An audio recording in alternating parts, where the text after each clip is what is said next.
علیہ وسلم لقاتلتهم علی منعه، اگر ایک رسی بھی زکات میں اگر وہ دیتے تھے، اگر ایک رسی بھی جو زکات میں دیتے تھے اللہ کے نبی کو، اگر وہ روک لیتے ہیں رسی زکات کی، پھر بھی میں اسے جہاد کروں گا، اسے قتال کروں گا۔ میرے بھائیو ذرا سوچیے اور غور کریے کہ اسلام کے اندر زکات کی کتنی اہمیت ہے، کتنا اہم فریضہ ہے یہ زکات۔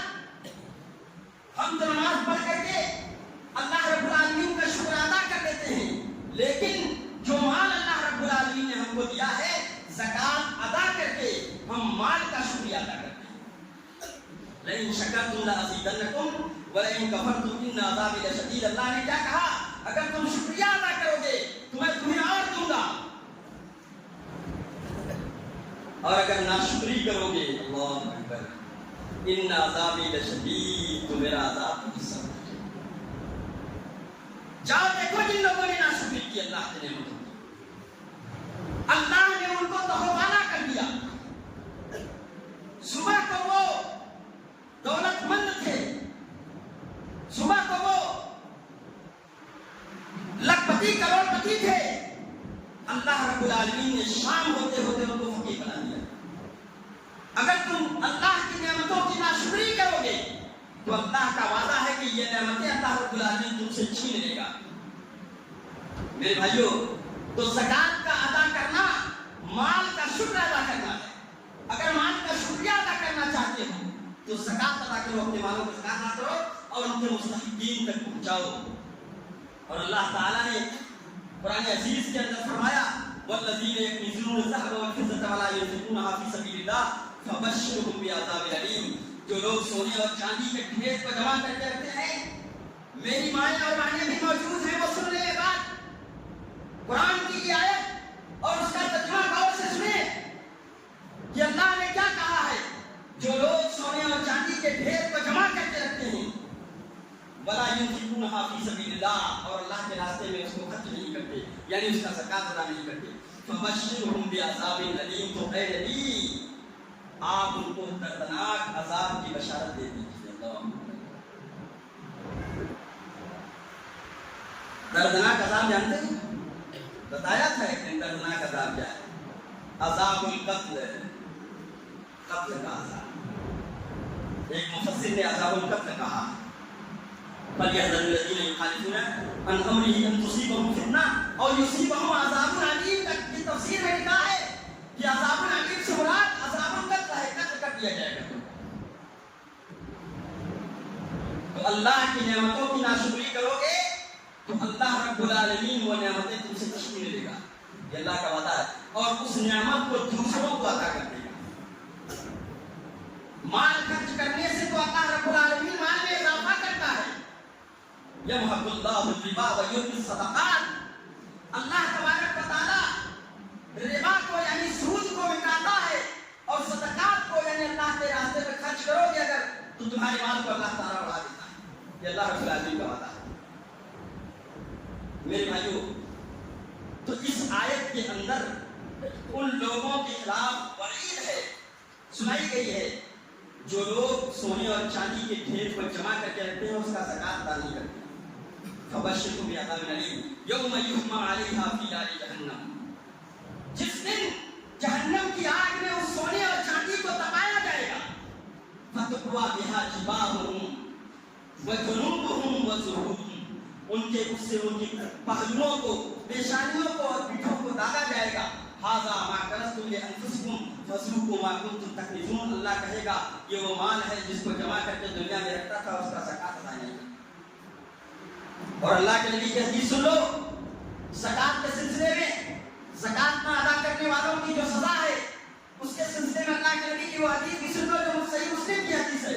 اللہ کے نبی نے فرمایا صلی اللہ علیہ وسلم، کہا من آتاہ اللہ مالا، جس کو اللہ تعالی مال عطا کرے فلم یؤتی زکاتہ، اور اس میں سے زکات نہ ادا کرے، مثل له یوم القیامۃ شجاعا اقرا، تو اس کا مال قیامت کے دن ایک گنجان سانپ بن جائے گا، گنجا سانپ بن جائے گا، ایسا سانپ جس کے سر کے بال جھڑ گئے ہوں اس کی عمر کے زیادہ ہونے کی وجہ سے، خطرناک زہریلا سانپ بن جائے گا اس کا مال۔